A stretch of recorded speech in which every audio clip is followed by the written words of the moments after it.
الحمد لله الذي هدانا لهذا وما كنا لنهتدي لولا أن هدانا الله ونشهد أن لا إله إلا الله وحده لا شريك له ونشهد أن سيدنا ونبينا وحبيبنا وشفيعنا ومولانا محمدا عبده ورسوله المبعوث إلى الأسود والأحمر لتتميم مكارم الأخلاق صلوات الله تبارك وتعالى عليه وعلى آله وأصحابه وأزواجه وذرياته وبارك وسلم تسليما كثيرا كثيرا أما بعد فأعوذ بالله من الشيطان الرجيم بسم الله الرحمن الرحيم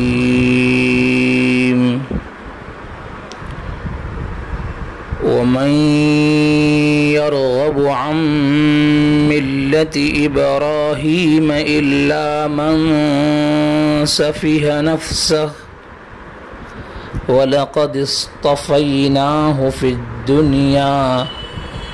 وإنه في الآخرة لمن الصالحين وقال تعالى وإذ ابتلى إبراهيم ربه بكلمات فأتمهن قال إني جاعلك للناس إماما قال ومن ذريتي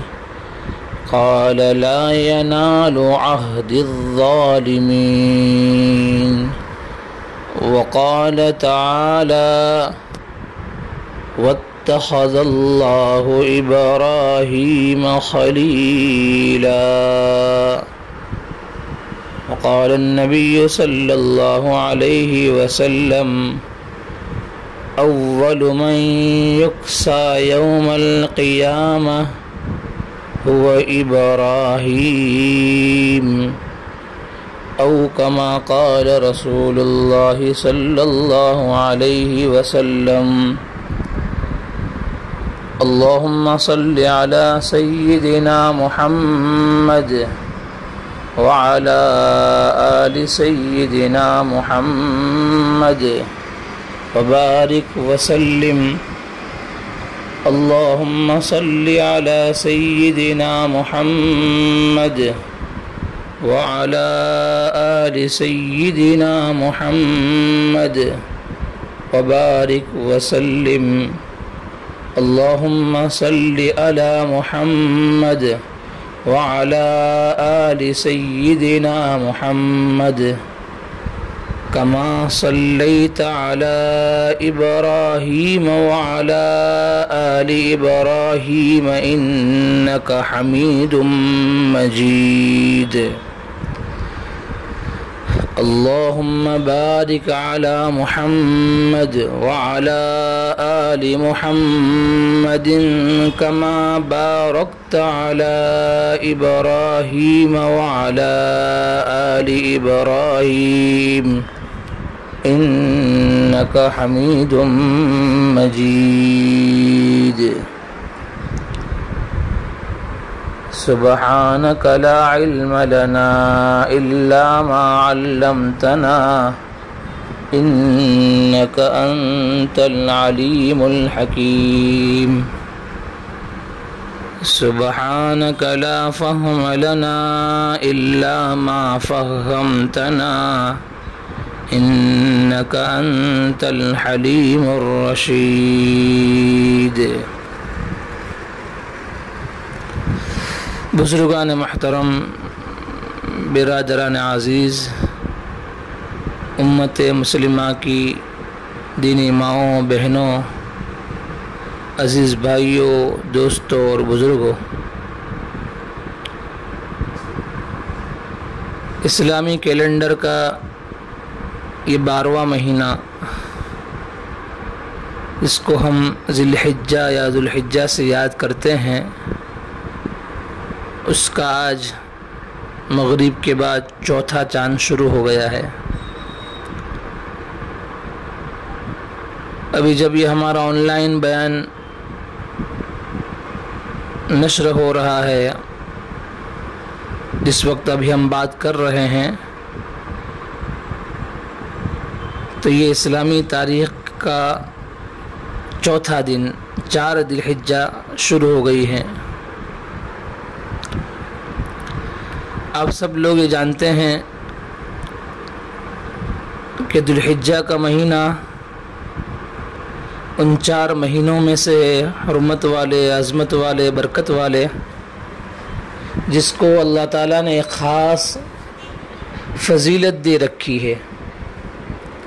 جس کو اللہ تعالیٰ نے ایک خاص مقام اور اعزاز دے رکھا ہے،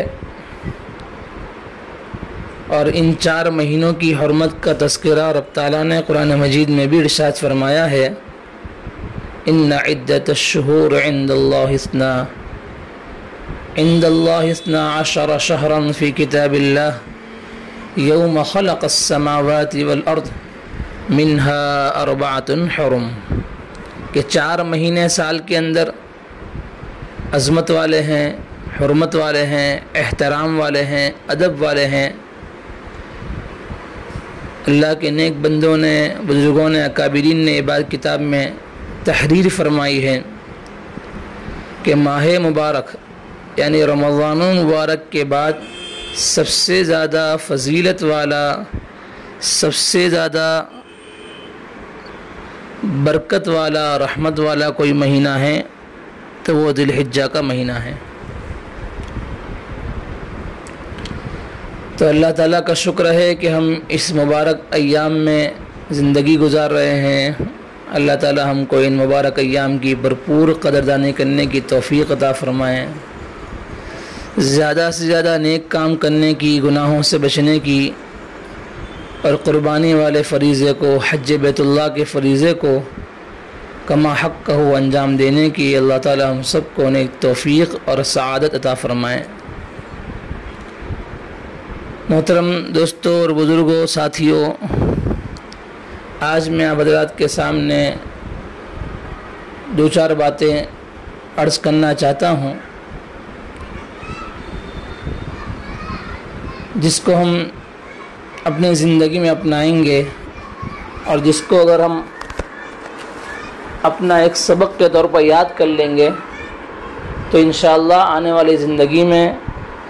اللہ تعالیٰ ہمارے لیے کامیابی کی راہیں کھول دے گا۔ جیسے ہی قربانی کا مہینہ شروع ہوتا ہے، ذی الحجہ کا مہینہ شروع ہوتا ہے، ہمارے یہاں قربانی کا تصور قائم ہوتا ہے کہ قربانی کرنی ہے، جانور لانے ہیں، حصہ لکھانا ہے، فلاں مدرسے میں قربانی دینی ہے،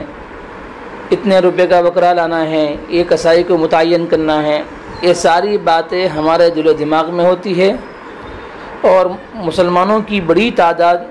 قربانی والے فریضے کو الحمدللہ اچھی طرح انجام دینے کی کوشش بھی کرتی ہیں۔ لیکن قربانی کس کی یادگار ہے اور کس اللہ کے پیغمبر کی قربانی کے نتیجے میں اللہ تعالیٰ نے یہ مبارک موقع ہم کو عطا فرمایا، وہ اللہ کے عظیم پیغمبر کون ہیں، ان کی کیا تاریخ ہے، ان کو اللہ تعالیٰ نے اپنے محبوبیت کیا کیا مقام عطا فرمایا تھا، اس سلسلے پر ہم زیادہ فوکس نہیں کرتے، نہ ہمارے یہاں کوئی تذکرہ ہوتا ہے، نہ کوئی بات ہوتی ہے، بلکہ صرف قربانی کا ذکر آتا ہے، لیکن قربانی کس نبی کی یادگار ہے اور اس نبی کے کیا کارنامے تھے، اس اللہ کے عظیم پیغمبر کو کن کن آزمائش سے دوچار ہونا پڑا تھا، اور انہوں نے اللہ کے حضور کتنی بڑی بڑی قربانیاں پیش کی تھی، وہ ہمارے دل و دماغ میں نہیں آتی ہے۔ بلکہ اگر آج کے ہم بہت سارے نوجوانوں کو پوچھیں گے کہ قربانی کس کی یادگار ہے، کون سے نبی تھے جنہوں نے ایک قربانی والا یہ کام کیا تھا، عمل کیا تھا اللہ کے سامنے خواب کے نتیجے میں، اور اللہ نے ان کی ادا کو اتنا پسند فرمایا کہ رہتی دنیا تک قربانی کے اس عمل کو مسنون قرار دیا گیا، اللہ کے نبی کی سنت قرار دیا گیا، امت کے مالداروں پر واجب قرار دیا گیا، تو بہت کم نوجوان ہوں گے وہ تاریخ بتا سکیں گے۔ تاریخ تو سمجھو شاید نام بھی نہ بتا سکے کہ ابراہیم علیہ السلام اور اسماعیل علیہ السلام کا یہ واقعہ ہوا تھا، اور اس کے نتیجے میں اللہ تعالیٰ نے یہ فریضہ ہم پر عائد کیا۔ تو آج اسی پیغمبر اسلام ہمارے جد امجد حضرت نبی کریم صلی اللہ علیہ وسلم نے ارشاد فرمایا کہ ابراہیم جدی و مجدد الانبیاء، کہ ابراہیم علیہ السلام میرے بھی دادا ہیں اور دوسرے جتنے انبیاء گزر چکے ان میں بڑے ہیں آپ، اور آپ ہی کے ذریعے سے آپ ہی کی نسل کے اندر اللہ تعالیٰ نے ہزاروں لاکھوں انبیاء کا سلسلہ چلایا، ہزاروں انبیاء آپ ہی کی نسل میں پیدا ہوئے ابراہیم علیہ السلام کی۔ بلکہ بعض علماء نے یہ لکھا ہے کہ اللہ کے بعض نیک بندے یہ دعا کیا کرتے تھے کہ خاص اس مہینے کے اندر ذی الحجہ کے مہینے میں کہ ہمارے رب، اے ہمارے پیارے اللہ، تو نے ابراہیم علیہ السلام کی نسل میں لاکھوں انبیاءوں کو وجود بخشا، تو ہماری نسل کے اندر صالحین کو، نیک لوگوں کو وجود بخش، نیک لوگ پیدا فرما، ہماری نسلوں کے اندر علماء، صلحاء، متقی، پرہیزگار، تجھے راضی کرنے والے پیدا ہو، ایسے نیک لوگوں کو ہماری نسل کے اندر اللہ تو پیدا فرما۔ یہ علماء کی دعا رہی ہے۔ تو نبی کون تھے، ان کا اللہ کا کیا مقام تھا، ان کی کیا قربانیاں تھیں، اور سیدنا حضرت ابراہیم علیہ السلام جیسے جلیل القدر پیغمبر کی زندگی سے ہمیں کیا سبق ملتا ہے، ان کی دی ہوئی قربانیوں سے ہم نے کیا سیکھا، ہم کو کیا سیکھنا چاہیے۔ قربانی والا یہ عظیم مہینہ، قربانی والا یہ عظیم تہوار، یہ عظیم عید الاضحیٰ کا موقع ہمیں کیا سبق دیتا ہے، وہ سبق آج آپ کے سامنے دہرانا ہے۔ قرآن مجید میں اللہ تعالیٰ ارشاد فرماتے ہیں وَإِذِ ابْتَلَىٰ إِبْرَاهِيمَ رَبُّهُ بِكَلِمَاتٍ فَأَتَمَّهُنَّ، یاد کیجئے اس وقت کو جب کہ ابراہیم کو اس کے رب نے آزمایا بہت سارے کلمات سے، بہت سارے امتحانات سے، اس کو جانچا بہت ساری آزمائش سے، فَأَتَمَّهُنَّ، اور ابراہیم علیہ السلام تمام آزمائش کے اندر پورے اترے، کھرے اترے، سب کے اندر وہ پار ہو گئے، کامیاب ہو گئے۔ اللہ ارشاد فرما دے قال انی جاعلک للناس اماما، اے ابراہیم اب میں تجھ کو دنیا کا امام بنانے والا ہوں۔ ابراہیم علیہ السلام دنیا کی وہ واحد شخصیت ہے جس کو ہنود بھی مانتے ہیں، ہندو مذہب والے ہی مانتے کہ ابراہیم ہمارے تھے، عیسائی کہتے ابراہیم ہمارے تھے علیہ السلام، مسلمان تو مانتے ہی مانتے ہیں۔ ایک شخصیت پیغمبروں میں یہ ایسی گزری ہے جن پر تمام مذاہب والے متفق تھے، لیکن قرآن کریم نے صاف لفظوں میں تائید کر دی مسلمانوں کی، اور فرمایا ما کان ابراہیم یہودیا ولا نصرانیا، ابراہیم نہ یہودی تھے نہ نصرانی تھے نہ کوئی اور مذہب والے تھے، ولکن کان حنیفا مسلما، وہ تو ایک یکسو، دیندار، پاکیزہ، فرما بردار اللہ کے بندے تھے۔ وما کان من المشرکین، اور وہ مشرکین میں سے بھی نہیں تھے، ہنود میں سے بھی نہیں تھے، اللہ کے ساتھ کسی کو شریک کرنے والے بھی نہیں تھے۔ تو ابراہیم علیہ السلام کی شخصیت، آپ کی ذات گرامی، ان کی برکت سے، ان کی بدولت اللہ تعالیٰ نے امت کو بہت بڑے بڑے انعامات عطا فرمائے۔ اس کے پیچھے کا راز بھی یہ ہے کہ ابراہیم علیہ السلام سے اللہ نے بڑی بڑی قربانیاں لی، اور آپ نے خوشدلی کے ساتھ اللہ کے حکم کے سامنے اپنے آپ کو سر خم تسلیم کیا، اپنے آپ کو جھکا دیا، جس کے نتیجے میں اللہ تعالیٰ نے وہ برکتیں ظاہر کی جس کا فائدہ دنیا آج بھی اٹھا رہی ہے اور قیامت تک اٹھاتی رہے گی۔ آپ نے سورہ معراج کی، سورہ اسراء کی، سورہ بنی اسرائیل کی، سورہ اسراء کی تفسیر پڑھی ہوگی، سنی ہوگی۔ اس میں اللہ تعالیٰ نے ملک شام کا ذکر فرمایا ہے۔ ملک شام بھی وہی جگہ ہے جہاں ابراہیم علیہ السلام نے ہجرت فرمائی تھی۔ آپ کا وطن تو عراق، بابل یا بابل کہہ دیجئے، اور وہاں سے آپ نے ہجرت فرمائی اللہ کے حکم سے ملک شام کی طرف۔ اور ملک شام وہ علاقہ ہے کہ جہاں ندیاں بکثرت ہے، وہاں کے فروٹس بہت زیادہ لذیذ ہوتے ہیں، فروٹ کی کثرت ہے، آب و ہوا خوشنما ہے، نالے چشمے بہت زیادہ ہے وہاں، اور اللہ نے اس سرزمین میں خوب خیر و برکت رکھی ہے۔ بلکہ یوں کہیے بہت سارے انبیاء وہاں پیدا ہوئے، اور بہت سارے انبیاء کی وہاں قبریں بھی ہے۔ اس کی تفسیر میں ملک شام کی جہاں برکتوں کا ذکر آتا ہے کہ اللہ نے ملک شام کو برکتوں والا بنایا، اور اس میں اتنی ساری خوبیاں رکھی، اتنے سارے کمالات رکھے، اس کی تفسیر میں علامہ شبیر احمد عثمانی رحمۃ اللہ علیہ ایک مقام پر ارشاد فرماتے ہیں کہ ایک مرتبہ اللہ تبارک و تعالیٰ نے سیدنا حضرت ابراہیم علیہ السلام کو حکم دیا کہ ابراہیم پہاڑ کے اوپر چڑھ جاؤ۔ ابراہیم علیہ السلام اللہ تعالیٰ کے حکم کی تعمیل میں پہاڑ پر چڑھے۔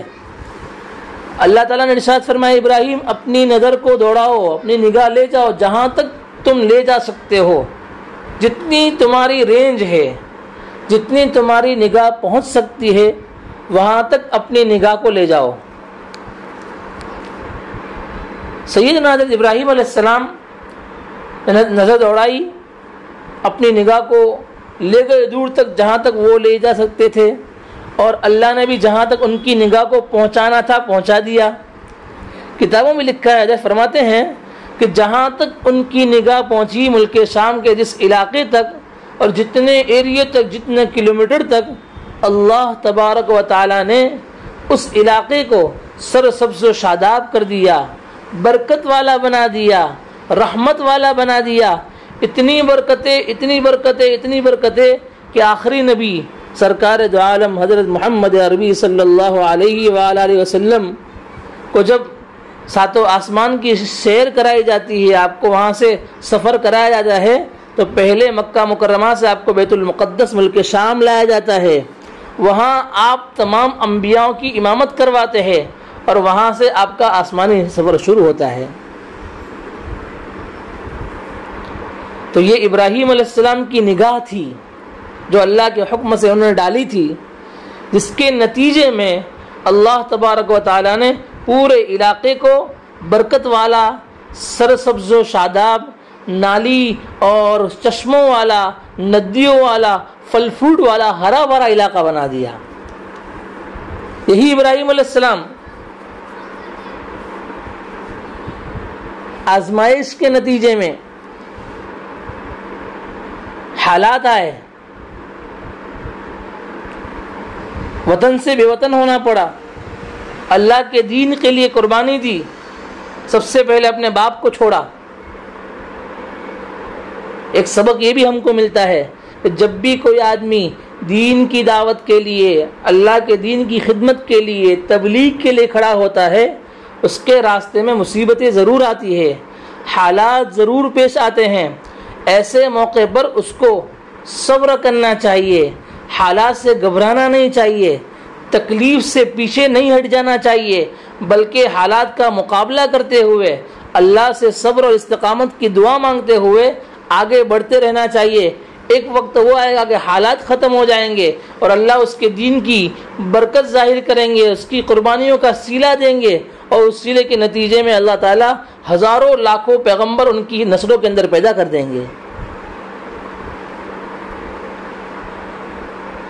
ابراہیم علیہ السلام کو جب نمرود نے آگ کے اندر ڈالا، نمرود کے سامنے بھی دعوت پیش کی تھی، اور قرآن کریم میں ابراہیم علیہ السلام کی دعوت کا تذکرہ جگہ جگہ الگ الگ عنوان سے آیا ہے۔ أَلَمْ تَرَ إِلَى الَّذِي حَاجَّ إِبْرَاهِيمَ فِي رَبِّهِ أَنْ آتَاهُ اللَّهُ الْمُلْكَ إِذْ قَالَ إِبْرَاهِيمُ رَبِّيَ الَّذِي يُحْيِي وَيُمِيتُ قَالَ أَنَا أُحْيِي وَأُمِيتُ قَالَ إِبْرَاهِيمُ فَإِنَّ اللَّهَ يَأْتِي بِالشَّمْسِ مِنَ الْمَشْرِقِ فَأْتِ بِهَا مِنَ الْمَغْرِبِ فَبُهِتَ الَّذِي كَفَرَ۔ نمرود کے سامنے اللہ کی طاقت کو سمجھایا۔ نمرود کہتا تھا میں خدا ہوں، کسی کو جلانے کا اور ماننے کا اختیار میں رکھتا ہوں، اور اس نے ایک نمونہ بھی بتایا ابراہیم علیہ السلام کو، دیکھ تو کہتا ہے کہ تیرا رب جلاتا ہے، تیرا رب مارتا ہے، یہ کام تو میں بھی کر سکتا ہوں۔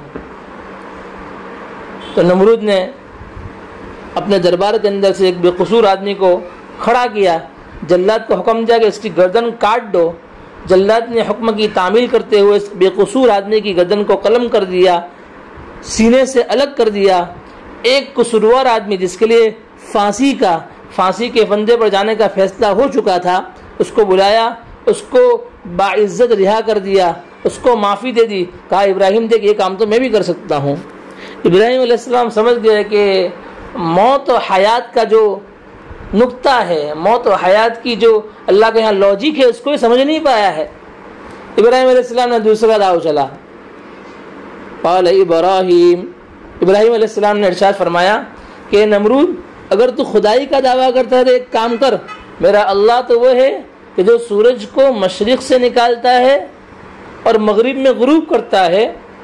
ڈبا دیتا ہے۔ تو اگر خدا ہے، اپنا آپ کو جیسا کہ تو خدا کہتا ہے،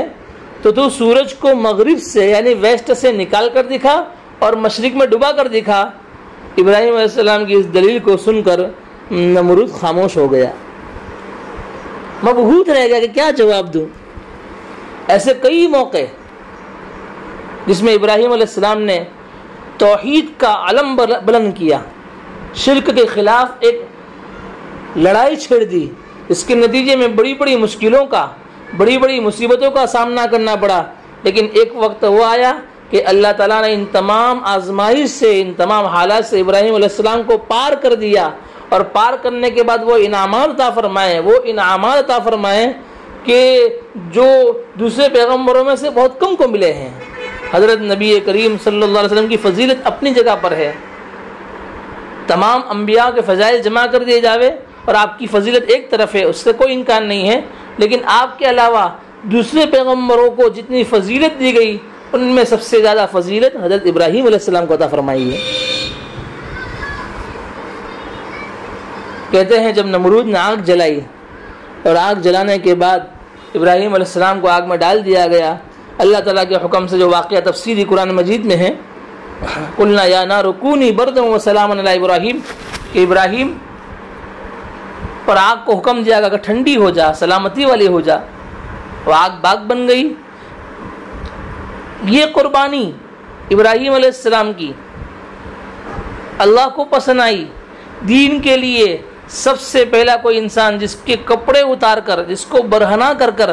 آگ میں پھینک دیا گیا، وہ حضرت ابراہیم علیہ السلام تھے۔ ان کی اس قربانی کے نتیجے میں کل قیامت کے دن بخاری شریف کی حدیث ہے، فرمایا رسول اکرم صلی اللہ علیہ وآلہ وسلم نے کہ کل قیامت کے دن لوگوں کو لایا جائے گا حفاتن عوراتن غرلن، لوگ ننگے پاؤں ننگے بدن ہوں گے،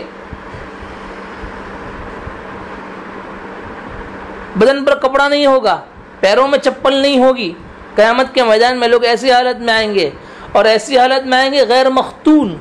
ان کی ختنہ کی چمڑی جو دنیا میں نکال لی گئی تھی وہ بھی اسی جگہ پر واپس آ گئی ہوگی جہاں سے بچپن میں نکالی گئی تھی۔ اللہ اپنی قدرت کو بتانا چاہتے ہیں۔ اللہ نے فرمایا قرآن میں کما بدأنا اول خلق نعید، جس طرح ہم نے تم کو پہلی حالت میں دنیا میں بھیجا تھا اسی طرح ہم تم کو دوبارہ اٹھائیں گے۔ جب بچہ ماں کے پیٹ سے پیدا ہوتا ہے تو بغیر ختنہ کے پیدا ہوتا ہے، ننگا پیدا ہوتا ہے، اس پر کوئی کپڑا نہیں ہوتا، اس کے پیر میں کوئی چپل نہیں ہوتی ہے۔ ایسی اوریجنل شکل میں اللہ تبارک و تعالیٰ قیامت کے دن بندوں کو اٹھائیں گے۔ سوال یہ ہوتا ہے کہ دنیا کے اندر تو ختنہ کے وقت چمڑی کاٹ کر کہیں نہ کہیں پھینک دی گئی تھی، اس کا وجود بھی پتہ نہیں کہاں چلا گیا تھا اور کس کونے میں کس ڈسٹ بن میں ڈال دی گئی، اس کی کچھ پتہ نہیں تھا۔ اللہ تبارک و تعالیٰ اپنی قدرت کو بتلانا چاہتے ہیں کہ یہ تمہاری سوچ سے باہر ہوگا کہ کیسے وہ ہوگا، چمڑی کیسے واپس آئے گی۔ کل قیامت کے دن اللہ تبارک و تعالیٰ جتنے لوگ آدم علیہ السلام سے لے کر قیامت تک آئے ہوں گے اور جتنے مسلمان جن کی ختنہ کی چمڑی کہیں نہ کہیں پھینک دی ہوگی، کسی جگہ پر اس کو ڈال دیا گیا ہوگا، دفن کر دیا گیا ہوگا، کسی جگہ اس کو ختم کر دیا ہوگا، وہاں سے اللہ تعالیٰ اس بندے کی چمڑی کو، اسی چمڑی کو لائیں گے اور اس کے بدن پر دوبارہ لگا کر اس کو اوریجنل حالت میں واپس اپنے سامنے کھڑا کریں گے۔ اس وقت انسانوں کے پاس کپڑے نہیں ہوں گے۔ حضرت فاطمہ رضی اللہ تعالیٰ عنہ نے فرمایا کہ ابا جی اس وقت لوگوں کو شرم نہیں آئے گی، لوگ ایک دوسرے کو دیکھتے ہوں گے تو؟ فرمایا نبی کریم صلی اللہ علیہ وسلم نے اس وقت حالات اتنے خطرناک ہوں گے، قیامت کا منظر اتنا خوفناک ہوگا کہ کوئی انسان ایک دوسرے پر نظر نہیں کرے گا، ہر ایک کو اپنی فکر ہوگی۔ دنیا کے اندر آج ہم دیکھ دیتے ہیں، ابھی کورونا کا ماحول چل رہا ہے، اللہ تعالیٰ عافیت کے ساتھ اس کو ختم فرمائیں، اس وبا کو پوری دنیا میں سے دور فرمائیں۔ ہم نے دیکھا کورونا کے اندر کوئی رشتہ دار اپنے رشتہ دار کو ہاتھ لگانے کے لیے تیار نہیں۔ کتنی میت ایسی ہوئی جس کے اندر کوئی جنازے کو کندھا دینے والے لوگ نہیں تھے، غسل کرانے والے لوگ نہیں تھے، گھر میں میت پڑی ہے کوئی دور اس کو ہاتھ لگانے کے لیے تیار نہیں تھا۔ اور کورونا کی اس وبا کے اندر ڈر لگا گیا، ڈاکٹر نے کہا کہ بھائی اس سے تم قریب جاؤ گے کورونا والے سے تم کو بھی چیپ لگ جائے گا، تمہارے اندر کورونا آ جائے گا۔ کیسی افراتفری کا عالم ہم نے دیکھا، ابھی کوئی کسی کے قریب جانے تیار نہیں، ایک گھر میں ہے لیکن اگر باپ کو کورونا ہو گیا ہے تو باپ کو الگ روم میں کر دیا گیا، آئسولیٹ کر دیا، بھائی ان کو الگ کر دو، ان کا کھانا الگ، ان کا سونا الگ، کوئی ان کے قریب نہیں جا رہا، ہم کو بھی کورونا ہو جائے گا۔ اپنے بیگانے ہو گئے، قریب والے دور ہو گئے، کوئی کسی کو دیکھنے تیار نہیں، کسی کو غسل دینے تیار نہیں، کسی کو کندھا دینے تیار نہیں۔ دنیا میں بھی اللہ تعالیٰ ایسے حالات دکھاتے ہیں، قیامت کی جھلکیاں، قیامت کا ایک چھوٹا سا منظر پیش کرتے ہیں، تو قیامت کا عالم کیا ہوگا، وہاں کی سختی کا عالم کیا ہوگا جب سورج سوا نیزے پر ہوگا، ہر انسان افراتفری کے اندر ہوگا، ہر ایک کو اپنے تعلق سے فکر لاحق ہوگی کہ پتہ نہیں میرا کیا ہوگا، جنت ملے گی یا جہنم ملے گی۔ ایسے موقع پر اللہ کے نبی فرماتے ہیں کسی کو کسی کی پڑی نہیں ہوگی کہ کسی نے کپڑے پہنے یا نہیں پہنے ہیں۔ اس وقت اللہ تعالیٰ قیامت کے میدان میں سب سے پہلے میدان محشر میں کسی کو لباس پہنائیں گے، اول من یکسا یوم القیامہ، سب سے پہلے قیامت کے اندر جس شخصیت کو، جس پیغمبر کو لباس اور جوڑا پہنایا جائے گا وہ سیدنا حضرت ابراہیم علیہ السلام ہوں گے، اس لیے کہ انہوں نے دین کی خاطر وہ قربانی پیش کی کہ اپنے کپڑے کو اتار کر نمرود کے سامنے آگ میں اپنے آپ کو جھونک دیا۔ اس قربانی کے نتیجے میں اللہ تبارک و تعالیٰ نے ان کو یہ اعزاز دیا، یہ فضیلت دی کہ قیامت کے دن سب سے پہلا لباس سیدنا حضرت ابراہیم علیہ السلام کو پہنایا جائے گا۔ ابراہیم علیہ السلام کی بے شمار قربانیاں ہیں، بے شمار قربانیاں۔ اور ایک بات یاد رکھیے عزیز دوستو، بزرگوں، جو کتابوں میں ہم نے بات پڑھی ہے، اللہ کے نیک بندوں کی زندگی سے بات ہم نے سمجھی ہے اور اس کو دیکھا ہے قریب سے، کہ جو لوگ اللہ کے دین کی خاطر، اللہ کی راہ میں، اللہ کے لیے، قرآن کے لیے، حدیث کے لیے، اللہ کے نبی کی سنت کے لیے قربانیاں پیش کرتے ہیں، تو جو لوگ قربانی والے ہوتے ہیں، اہل ایثار ہوتے ہیں، اہل قربانی ہوتے ہیں، اللہ کی رحمتیں ان پر خصوصی طور پر متوجہ ہوتی ہے، ان کی دعائیں وہ اثر دکھلاتی ہے جو عام اور جنرل انسان کی دعائیں وہ اثر نہیں دکھلاتی ہے۔ اللہ دعا سب کی قبول فرماتے ہیں، لیکن جو اہل قربانی، اپنا قربان کرنے والے لوگ ہوتے ہیں، تکلیفیں اور مشقتیں جھیل کر اللہ کے دین کی خدمت اور محنت کرنے والے ہوتے ہیں، تو پھر اللہ ان کی دعاؤں میں وہ رنگ ڈالتا ہے کہ ان کی دعاؤں سے اللہ پوری انسانیت کو چمکاتا ہے۔ ایک اور نمونہ میں آپ کو بتاؤں، سیدنا حضرت ابراہیم علیہ السلام کی زندگی میں ویسے بہت ساری قربانیاں، امتحانات، لیکن ایک امتحان جس کو قرآن نے بھی ذکر کیا ہے، بہت عجیب و غریب امتحان، بڑی امیدوں کے بعد، بڑی دعاؤں اور آرزوؤں کے بعد اللہ تعالیٰ نے 80 سال سے اوپر کی عمر میں ابراہیم علیہ السلام کو ایک بیٹا اسماعیل علیہ السلام کی شکل میں عطا فرمایا۔ بچہ دودھ پی رہا ہے، اللہ تعالیٰ کا حکم ہوا کہ ابراہیم تم اسماعیل کو اور اپنی بیوی ہاجرہ کو لے کر چلے جاؤ مکہ کی گھاٹی کی طرف۔ سنگلاخ علاقہ ہے، وہاں کوئی پانی بھی نہیں ہے، کوئی درخت کا نام و نشان نہیں ہے، اس جگہ پر جاؤ، اپنے بیوی بچوں کو چھوڑ کر وہاں سے چلے جاؤ۔ ابراہیم علیہ السلام نے اللہ کے حکم کی فوراً تعمیل کی، کوئی چوں چرا نہیں، بس اسلمت لرب العالمین، میں نے اپنے آپ کو جھکا دیا، اللہ میں نے اپنے آپ کو تیرے سامنے سرنڈر کر دیا، اللہ میں نے تمام تیرے احکام کو قبول کیا، اللہ میں تیرے سامنے تیرے ہر حکم کے سامنے سر جھکاتا ہوں اور دل کی خوشی کے ساتھ اس کو قبول کرتا ہوں۔ ابراہیم علیہ السلام اس آزمائش کے لیے بھی تیار ہو گئے، ایک لوتا بیٹا اتنی امیدوں کے بعد ملا اور اس کو چھوڑنے کا وقت آیا۔ وہ قربانی والا واقعہ جو ذبح کا وہ تذکرہ نہیں کرتا ابھی جو ذکر کرنا چاہتا ہوں، یہ واقعہ بھی بہت عجیب و غریب ہے، اس میں بھی بہت سارے سبق ہمارے لیے موجود ہے۔ ابراہیم علیہ السلام نے اپنی بیوی اور بچوں کو چھوڑا وہاں پر، ساتھ میں ایک مشکیزہ تھا پانی کا تھوڑا سا اور کچھ کھجور ہے، کہ وہاں پر کچھ ملتا نہیں ہے، کوئی آبادی نہیں ہے، نہ درخت ہے نہ پانی ہے، تو میں اپنے بیوی بچوں کو اللہ کے حکم سے وہاں چھوڑ کر جا رہا ہوں، تو یہ کچھ ان کو دے دیتا ہوں، وہ لوگ کھائیں گے اور پانی سے اپنا گزارا کریں گے۔ ابراہیم علیہ السلام ان کو چھوڑ کر جا رہے تھے اس جگہ پر جہاں زمزم کا کنواں موجود ہے، وہاں پر جاتے وقت ان کی بیوی حضرت ہاجرہ علیہ السلام نے ارشاد فرمایا کہ اے ابراہیم تم ہم کو چھوڑ کر کہاں جا رہے ہو؟ یہ دودھ پیتا بچہ، شیرخوار بچہ، اور میں اکیلے عورت ایسے علاقے میں ہم کو چھوڑ کر جا رہے ہو اب، جہاں نہ پانی ہے نہ درخت ہے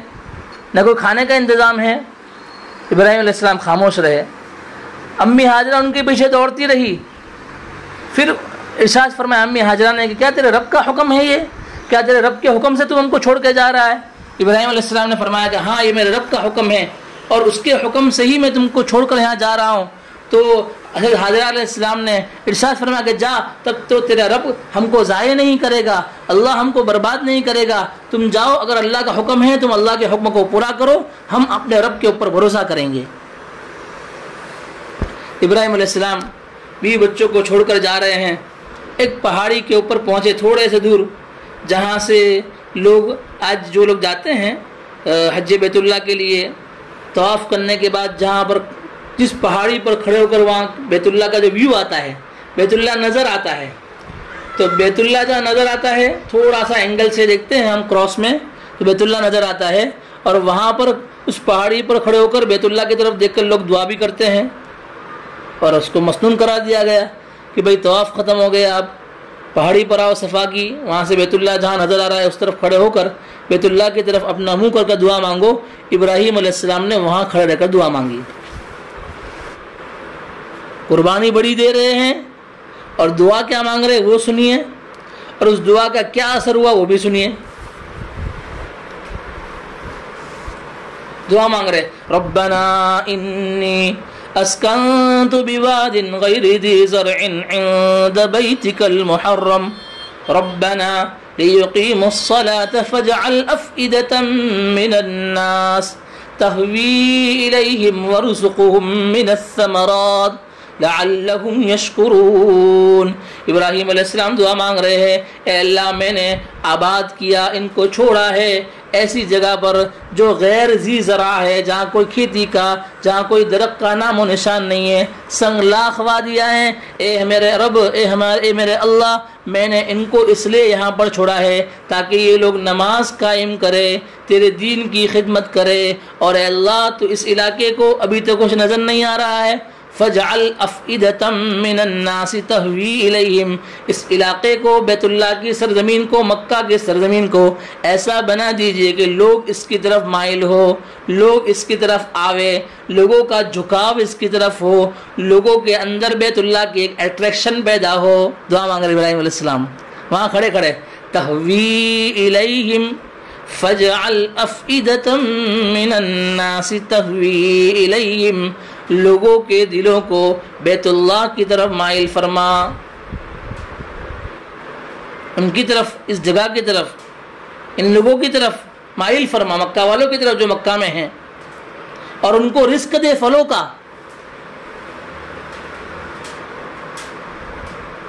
کا رزق دے ان کو۔ دعا مانگ رہے ابراہیم علیہ السلام، اور دعا مانگنے کے بعد چلے گئے۔ آج ہم دیکھ رہے ہیں اللہ تبارک و تعالیٰ نے ابراہیم علیہ السلام کی دونوں دعا کو قبول فرمایا، بیت اللہ کو آج پوری دنیا کا مرکز بنایا، حالانکہ وہاں پر کوئی خاص سینری نہیں ہے، خاص ویو نہیں ہے، کوئی سبزیاں نہیں ہیں وہاں پر، کوئی چشمے نہیں ہیں، کوئی ندیاں نہیں ہیں، کوئی تالاب نہیں ہے، پھر بھی ابراہیم علیہ السلام کی دعا کا نتیجہ یہ ہوا کہ اللہ تبارک و تعالیٰ نے سرزمین مکہ کی محبت پوری دنیا کے انسانوں میں ڈال دی، اور لوگ ذوق در ذوق لاکھوں کروڑوں کی تعداد میں ہر سال اور سال بھر آتے ہیں اور مکہ مکرمہ کی زیارت کرتے ہیں، بیت اللہ کی زیارت کرتے ہیں۔ یہ ابراہیم علیہ السلام کی دعا کا نتیجہ، یہ دعا اثر لائی، اور ابراہیم علیہ السلام صاحب قربانی تھے، قربانی دینے والے بندوں میں سے تھے، اللہ نے ان کی دعا کا اثر دکھایا۔ علماء نے ایک بات یہ بھی لکھی ہے کہ اللہ تبارک و تعالیٰ نے اس پتھریلی زمین پر اپنے گھر بیت اللہ کو بنایا، بیت اللہ کو قائم کیا، اور لوگوں کو دعوت دی کہ اس کی طرف آؤ، حج کرو، عمرہ کرو، طواف کرو۔ اگر اللہ چاہتے تو یہ بھی کر سکتے تھے کہ اپنے گھر کو ایسی جگہ پر بناتے جو خوبصورت ہوتی، جہاں ہل اسٹیشن ہوتا، پہاڑی علاقہ ہوتا، اچھے وہاں درخت ہوتے، وہاں کی آب و ہوا بہت اچھی ہوتی، دریا کا کوئی نظارہ ہوتا، ایسی جگہ پر بھی اللہ اپنے گھر کو بنا سکتے تھے۔ پھر بھی اللہ نے اس جگہ کو منتخب فرمایا۔ اس کی ایک وجہ علماء نے یہ بھی لکھی ہے کہ اگر اللہ تعالیٰ ایسی جگہ پر جہاں کا ماحول، جہاں کا ویو، جہاں کا منظر اچھا ہوتا، ایسی جگہ پر اپنے گھر کو بناتے تو لوگ اللہ کے گھر کی محبت میں اس کو دیکھنے نہیں آتے، لوگ اللہ کے محبت میں بیت اللہ کی زیارت کرنے نہیں آتے، بلکہ وہ لوگ اس منظر کو دیکھنے آتے، اس جگہ کی خوبصورتی کو دیکھنے آتے، وہاں کے ویو کو انجوائے کرنے کے لیے آتے کہ چلو یہاں پر پہاڑی علاقہ بھی ہے، سمندر بھی ہے، وہاں کے پھل فروٹ بھی بہت اچھے، سب اچھا ہے، اس لیے لوگ وہاں پر آتے ہیں۔ اللہ کے گھر کی نیت سے کوئی نہ آتا، اس لیے اللہ تعالیٰ نے کوئی ایسی نظر کھینچنے والی دلکش کوئی منظر وہاں نہیں رکھا، بالکل پہاڑی علاقہ سنگلاخ زمین کے اندر اپنے گھر کو قائم کیا، اور لوگوں کے دل میں ابراہیم علیہ السلام کی دعا کی برکت سے بیت اللہ کی محبت پیدا کر دی۔ دوسری دعا مانگی، فَجْعَلْ أَفْئِدَةً مِّنَ النَّاسِ تَهْوِي إِلَيْهِمْ وَارْزُقْهُم مِّنَ الثَّمَرَاتِ، اور اللہ مکہ والوں کو، وہاں کے لوگوں کو پھلوں کا رزق دے۔ آج بھی آپ جا کر دیکھیے، دنیا بھر کے پھل مکہ کے سرزمین پر آتے ہیں، اور اتنی برکت، حاجی لوگ آتے بھی ہیں، کھاتے ہیں، لے جاتے ہیں، پھر بھی کبھی آج تک وہاں کمی نہیں ہوئی۔ یہ ثمرہ ہے حضرت ابراہیم علیہ السلام کی دعا کا۔ بلکہ اس زمانے میں مکہ کے اندر یہ بات مشہور تھی، مکہ اور اس کے اطراف میں، طائف کے اندر ہو کہ مدینہ منورہ کے اندر ہو، کوئی بھی علاقے کے اندر جہاں کہیں بھی کسی کی کھیت میں بھی کوئی پھل پہلا نکلتا تھا تو وہ لوگ اس کو مکہ بھیجتے تھے، اور یوں سمجھتے تھے کہ اگر یہ ہمارا پہلا پھل مکہ پہنچے گا، مکہ والے اس کو کھائیں گے، مکہ میں ایک فروخت کیا جائے گا، تو اس کی برکت سے اللہ ہمارے کھیت میں، ہمارے باغ میں برکت دیں گے۔ اس کا نتیجہ یہ ہوتا تھا، سمجھو کہ طائف کے اندر کوئی پھل پیدا ہوا، ابھی وہاں والوں نے نہیں کھایا، اس سے پہلے مکہ پہنچتا تھا۔ بدر کے اندر کوئی پھل پیدا ہوا نیا، پہلا پھل، وہاں والے ابھی اس کو کھایا نہیں، استعمال نہیں کیا، اس سے پہلے وہ پھل مکہ پہنچتا تھا۔ اس طرح بھی اللہ تعالیٰ نے ان کی دعا کے اندر ایک تاثیر پیدا کر دی، ان کی دعا کے اندر ایک رنگ پیدا کر دیا، جس کے نتیجے میں آج پوری دنیا کا پھل مکہ کے سرزمین پر موجود ہے اور کبھی کم نہیں ہوا ہے۔ تو میں بتلا رہا تھا، جو لوگ جتنی زیادہ قربانیاں پیش کریں گے. اب لوگ سمجھتے ہیں صرف قربانی کے موقع کے اوپر کہ قربانی کا مطلب یہ ہوتا ہے کہ بھائی جانور ذبح کر دو، چھٹی ہو گئی، جانور ذبح کر دو، بات ختم ہو گیا.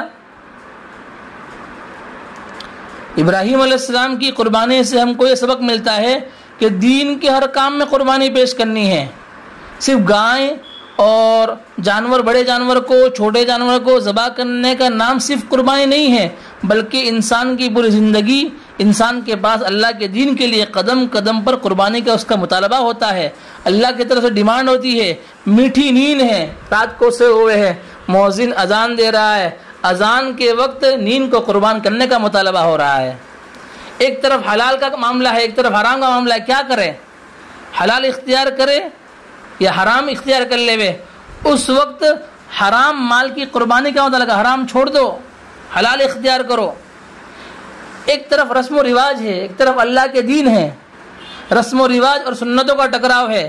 اس وقت دنیاوی تعلق کو، رسم و رواج کو قربانی کرنے کا، اس کو قربان کرنے کا مطالبہ ہو رہا ہے. ایک طرف بیوی بچوں کی محبت ہے، ایک طرف اللہ کا دین ہے، کہا جائے کہ بیوی بچوں کی محبت اللہ کے لیے قربان کر دو. تو ابراہیم علیہ السلام کی پوری زندگی ہمارے لیے سبق ہے، اور انہوں نے تو ہر قدم پر، ہر موڑ پر، ہر امتحان میں کتنے امتحانات ان کے اوپر گزرے. صرف یہ نہیں کہ نمرود والا امتحان ایک ہوا، کتنے امتحانات الگ الگ انداز میں، کبھی ہجرت کی شکل میں، کبھی بچے کو چھوڑنے کی شکل میں، کبھی بچے کو اللہ کے نام پر ذبح کرنے کی شکل میں، اور کبھی اپنے وطن عزیز کو چھوڑنے کی شکل میں، کبھی اپنے ماں باپ کی محبت کو قربان کرنے کی شکل میں. تو پتہ نہیں کس کس شکل میں اللہ تعالیٰ نے ابراہیم علیہ السلام کا امتحان لیا، اور اس امتحان کے نتیجے میں اللہ نے ان کو کیسا کامیاب فرمایا. یہی حاجرہ علیہ السلام اور اسماعیل علیہ السلام دونوں کو چھوڑ کر چلے گئے. وہاں پر اللہ کے حکم سے دعا مانگ لی اور دعا کر کے چلے گئے. امی حاجرہ علیہ السلام بیٹے اسماعیل کو لے کر بیٹھی ہے گود میں. وہ کھجور کھاتی تھی، مشکی سے پانی پیتی تھی، بچے کو دودھ پلاتی تھی. وہ کھجوریں کب تک چلتی؟ پانی کب تک کام آتا؟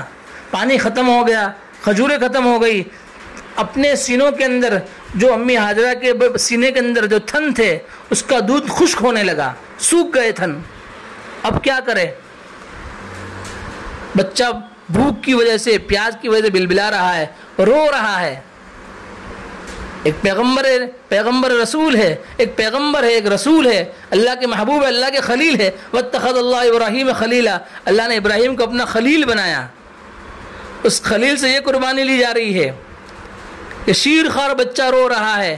امی حاجرہ علیہ السلام اس بچے کو ایک طرف کر دیتی ہے اور پہاڑی پر چڑھ جاتی ہے. وہ دیکھتی ہے کہ شاید کوئی نظر آ جاوے، کسی سے میں مدد مانگ لوں، پانی کا مطالبہ کر لوں، کچھ کھانے کو مل جائے. لیکن کوئی چیز نظر نہیں آتی ہے. بچے کی محبت دل میں آتی ہے، پھر اپنے بچے کے پاس آ جاتی ہے، پھر تھوڑی دیر بیٹھتی ہے، پھر بھوک کا تقاضا ہوتا ہے، پھر پیاس کا تقاضا ہوتا ہے. بچے کی محبت دیکھ کر، بچے کی بلبلاہٹ کو دیکھ کر امی حاجرہ دوسری طرف پہاڑی پر چلی جاتی ہے، مروہ پر، وہاں جا کر دیکھتی ہے. پھر تھوڑی دیر کے بعد اس وادی میں آ جاتی ہے جہاں بچہ ہوتا ہے، پھر بچے کے پاس بیٹھتی ہے. تھوڑی دیر کے بعد پھر سامنے والی وادی پر صفا پر جاتی ہے، صفا سے مروہ، مروہ سے صفا، صفا سے مروہ، اس طرح چکر لگاتی ہے. 7 چکر ہو جاتے ہیں، اس طرح دوڑتی ہے. اور 7 چکر کے بعد اس کو کہیں سے کوئی آواز محسوس ہوتی ہے، ایسا لگتا ہے کوئی پکارنے والا پکار رہا ہے. تو بعد میں دیکھتے ہیں تو پتہ چلتا ہے کہ اللہ کے ایک فرشتے حضرت جبرائیل علیہ السلام آئے ہیں اور کہہ رہے ہیں کہ اللہ نے مجھے آپ کی مدد کے لیے بھیجا ہے. اور وہ اپنی ایڑی رگڑتے ہیں، اس ایڑی رگڑنے کے نتیجے میں چشمہ جاری ہوتا ہے. اس کو ہم آب زمزم کہتے ہیں. اور بعض تاریخی روایت سے بات معلوم ہوتی ہے کہ حضرت حاجرہ علیہ السلام کے دوڑنے کی وجہ سے وہ چشمہ جاری ہوا. جس طرح بھی ہو، ان کی قربانی کے نتیجے میں اللہ نے ان کو یہ انعام دیا، اور پانی کا ایک چشمہ بہت تیزی کے ساتھ وہاں سے نکلتا ہے. حضرت حاجرہ علیہ السلام اس کو جمع کرنے کے لیے، اس کو اسٹور کرنے کے لیے باڑ بنا دیتی ہے جلدی جلدی سے، تاکہ وہ پانی کہیں بہہ نہ جائے، پانی کہیں ختم نہ ہو جاوے. اور اس پانی کو اللہ نے ایسا چلایا کہ آج تک لاکھوں کروڑ انسان اس پانی سے سیراب ہو رہے ہیں. اس برکت والے پانی کو یہ مقام دیا گیا ماء زمزم لما شرب لہ، کہ زمزم کا پانی جس نیت سے پیا جائے گا اللہ اس نیت کو پورا فرمائیں گے۔ بلکہ کتنے غیر مسلم جنہوں نے زمزم کے پانی کو شفا کی نیت سے، اپنی مہلک بیماریوں کو دور کرنے کی نیت سے پیا، اللہ نے ان کو شفا عطا فرمائی۔ یہ سب کے سب نتیجہ ہے حضرت ابراہیم علیہ السلام کی قربانی کا نتیجہ ہے۔ اسی قرآن کی آیت کے تعلق سے میں نے آپ کو جب ہی پڑھ کر سنائی، علماء نے ایک تفصیلی نکتہ یہ بھی لکھا ہے، بہت کام کا نکتہ ہے، کہ آدمی اپنی اولاد کو فرمانبردار بنانا چاہتا ہے، اپنی اولاد کی فرمانبرداری کے لیے دعا کرتا ہے، ہر مرتبہ اس میں یہ دعا بھی مانگ سکتا ہے کہ اللہ یہ حالات ایسے ہیں، ماحول گندہ ہے، ہر طرف گناہوں کی ایک فضا چھائی ہوئی ہے، دنیا کے اندر جہاں نظر کرو وہاں گناہ ہی گناہ نظر آتے ہیں۔ ایسی حالت میں اے اللہ میں نے یہ مسجد کے پاس گھر لیا ہے، وہاں قرآن میں بیت اللہ کا تذکرہ ہے، میں نے مسجد کے پاس مدرسے کے پاس گھر لیا ہے، اور میں اپنی اولاد کو یہاں اس لیے بسا رہا ہوں تاکہ یہ لوگ نمازی بن جاوے،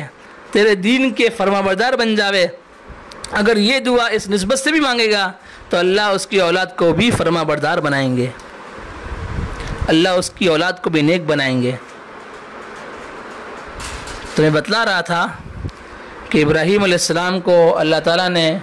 جو مقام عطا فرمایا تھا وہ مقام بے شمار قربانیوں کے بعد عطا فرمایا تھا، اور یہی قربانی کا ایک نمونہ، اس کی ایک جھلک ہم عید کے دنوں میں جانوروں کو ذبح کرنے کی شکل میں کرتے ہیں۔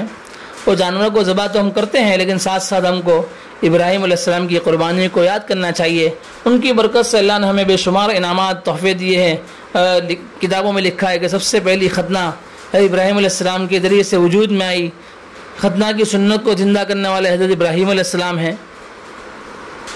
سب سے پہلے کسی نبی کی داڑھی سفید ہوئی تو ابراہیم علیہ السلام ہے وہ۔ ایسے بہت سارے کارنامے میں، مسواک سب سے پہلے کسی نے استعمال کیا ابراہیم علیہ السلام ہے، ناخن کسی نے سب سے پہلے تراشے وہ ابراہیم علیہ السلام ہے۔ یہ بہت سارے کارنامے ہیں ابراہیم علیہ السلام کے، اور قربانی بھی ابراہیم علیہ السلام کی ایک یادگار ہے، ایک سنت ہے۔ لیکن اصل بات یہ ہے کہ ہم کو اس قربانی سے سبق لینا چاہیے کہ اللہ تعالیٰ کے دین کے لیے جب بھی موقع آئے، جس شکل میں موقع آئے، انسان کو اللہ کے دین کے لیے خدمت اور قربانی پیش کرنے کے لیے تیار رہنا چاہیے۔ ابراہیم علیہ السلام کی قربانیوں سے اللہ نے بے شمار فائدے پہنچائے، ان کی قربانیوں کی برکت سے اللہ ہم کو بھی فائدہ پہنچا رہے ہیں، ہم بھی آج بیت اللہ کی نعمتوں سے، قربانی والی اس عظیم سنت سے محظوظ ہو رہے ہیں۔ تو ہم کو چاہیے کہ ابراہیم علیہ السلام کی زندگی کو ہم پڑھیں، ان کی سیرت کا مطالعہ کریں۔ ابراہیم علیہ السلام کی جو سوانح ہیں، قرآن کریم میں مستقل ایک سورت ابراہیم علیہ السلام کے اوپر اللہ نے اتاری ہے، ان کے پورے واقعے کو قرآن نے بیان کیا ہے، بچپن کے واقعے کو، ان کے والد کے ساتھ جو مسائل ہے اس کے واقعے کو، نمرود کے ساتھ جو ان کا جو مباحثہ ہوا، جو بحث ہوئی اس کے واقعے کو، اسماعیل علیہ السلام کو لے کر سنگلاق وادی میں چھوڑا اس کا واقعہ، ذبح کرنے کے لیے لے گئے اس کا واقعہ، مینا کے اندر آج شیطان کو کنکریاں ماری جاتی ہے وہ بھی ابراہیم علیہ السلام کی یادگار، حاجی لوگ عرفہ کے میدان میں جاتے ہیں، مینا کے اندر قربانی پیش کی جاتی ہے، سب ابراہیم علیہ السلام کی یادگار ہے۔ زمزم کا پانی ہو، بیت اللہ جیسی عمارت کو اللہ نے ان کے ذریعے سے وجود بخشا، تو بے شمار ان کی قربانیاں ہیں، ان کے بے شمار فضائل ہے۔ تو ہم ان کو پڑھیں، ان کو سوچیں، زندگی میں عمل کی نیت سے اس کا مطالعہ کریں، ان کی جو بھی قربانیاں ہیں اس سے ہم سبق لیں کہ ہم بھی اپنی زندگی میں اللہ کے دین کے لیے، اللہ کے نام پر جو موقع آیا، جس وقت جس چیز کا مطالبہ کیا جائے گا اللہ کے دین کے لیے ہم پیش کر دیں گے۔ انشاءاللہ اس کی برکت سے اللہ ہمارے دلوں کے اندر بھی دین کی محبت پیدا کریں گے، اللہ ہمیں بھی اپنا محبوب بنائیں گے۔ کوئی آدمی کسی کو اپنا محبوب بناتا ہے تو ایسے نہیں بنا لیتا ہے، بلکہ اس کی قربانیاں ہوتی ہے۔ اللہ نے ان کو اپنا خلیل بنایا تو ان کی قربانیوں کے نتیجے میں بنایا ان کو۔ دنیا کے اندر بھی اصول ہے، اگر کسی کے لیے کوئی آدمی قربانی دے گا تو اس کی محبت سامنے والے کے دل میں آئے گی۔ میاں بیوی ہے، عورت شوہر کے لیے قربانی دے رہی ہے، شوہر کی خوشی میں وہ خوش، شوہر غمی کے اندر وہ غمگین، شوہر کے ساتھ شانہ بہ شانہ وہ چل رہی ہے تو پھر شوہر کے دل میں اس کی محبت آئے گی، شوہر اس کو اپنا محبوب بنائے گا۔ ورنہ اگر یہ ہوگا کہ مال آیا شوہر کے بعد یا گھومنے پھرنے جانا ہو تو شوہر کے ساتھ، شوہر کے اوپر کوئی حالات آ گئے تو اس سے دور بھاگ گئی، اپنی امی کے یہاں چلی گئی یا کس طرح بہانے سے الگ ہو گئی اس سے، تو پھر ایسی عورت کی محبت شوہر کے دل میں نہیں بیٹھتی ہے۔ یہی حالت ہر چیز کے اندر ہے کہ جو آدمی کسی کے لیے قربانی دے گا تو اس کی محبت سامنے والے کے دل میں آئے گی۔ ہم اللہ کے دین کے لیے، اللہ کے رسول کی سنتوں پر عمل کرنے کے لیے قربانیاں دیں گے، جان کی، مال کی، وقت کی، جس وقت جس چیز کا مطالبہ ہوگا اس کی قربانی پیش کریں گے تو اللہ ہمیں بھی اپنا محبوب بنائیں گے۔ قربانی کے موقع پر ہم اپنے مرحومین کی قربانیاں کرتے ہیں، دادا کی کرتے ہیں، دادی کی کرتے ہیں، اچھی بات ہے، کرنی چاہیے۔ اللہ نے جس کو مال دیا ہو، اللہ نے جس کو دولت دے رکھی ہو، اس کو چاہیے کہ ایک حصہ حضرت ابراہیم علیہ السلام کے نام پر بھی قربان کرے، ایک حصہ حضرت اسماعیل علیہ السلام کے نام پر بھی قربان کرے۔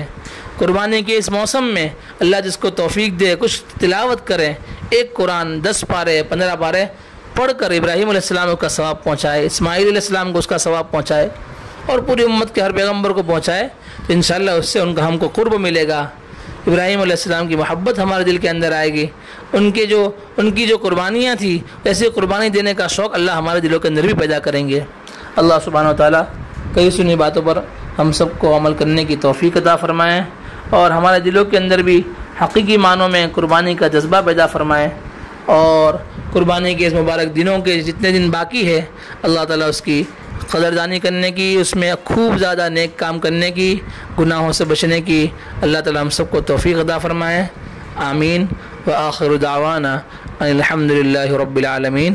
سبحان اللہ بحمدہ، سبحانک اللہم بحمدک، ونشہد ان لا الہ الا انت، نستغفرک ونتوب الیک۔ سبحان ربک رب العزت عما یصفون، وسلام علی المرسلین، والحمد للہ رب العالمین، برحمتک یا ارحم الراحمین۔